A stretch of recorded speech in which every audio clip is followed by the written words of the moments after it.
Au nom du Père et du Fils et du Saint-Esprit. Amen. Frères et sœurs dans le Seigneur, nous célébrons aujourd'hui le 29e dimanche du temps ordinaire en essai. La première lecture est tirée du livre d'Exode, chapitre 17, versets 8 à 13.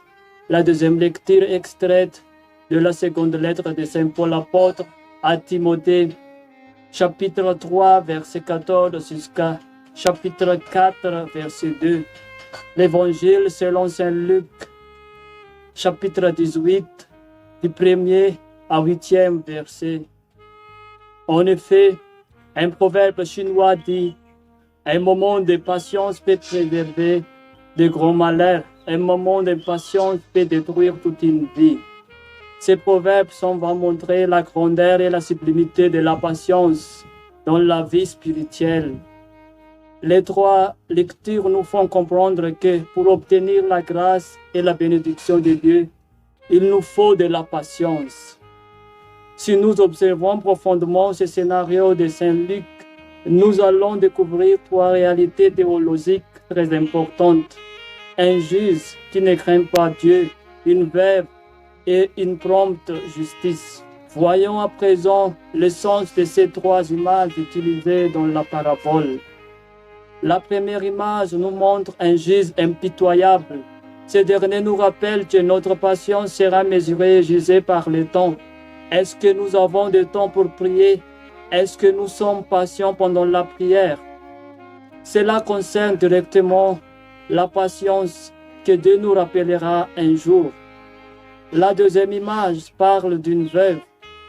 C'est très intéressant de voir pourquoi Jésus choisit-il ces personnages en lieu et la place d'un autre. Ce que la veuve représente, c'est la faiblesse, la pauvreté et surtout l'humilité. Ce qui nous fait comprendre que la patience seule ne suffit pas. Il faut avoir l'humilité devant notre Dieu parce qu'il veut que nous sentions une dépendance filiale envers lui. Et la troisième image renvoie à la justice. Notre Dieu est justice et il aime toute justice.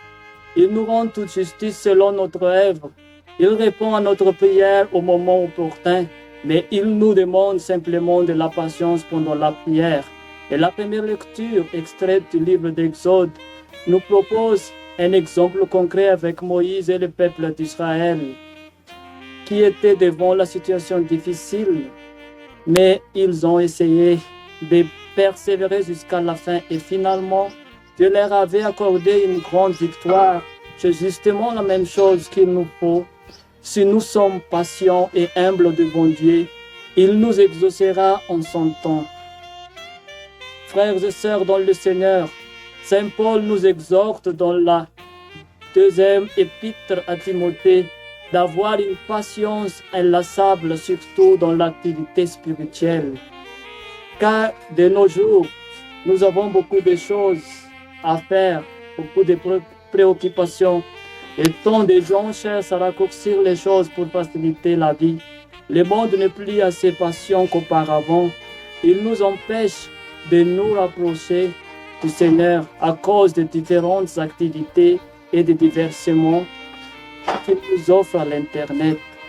C'est difficile pour nous de disposer quelques minutes pour prier ou simplement nous prions très vite parce que nous sommes pressés de voir notre téléphone. Maintenant, nous comprenons pourquoi Jésus a posé cette question.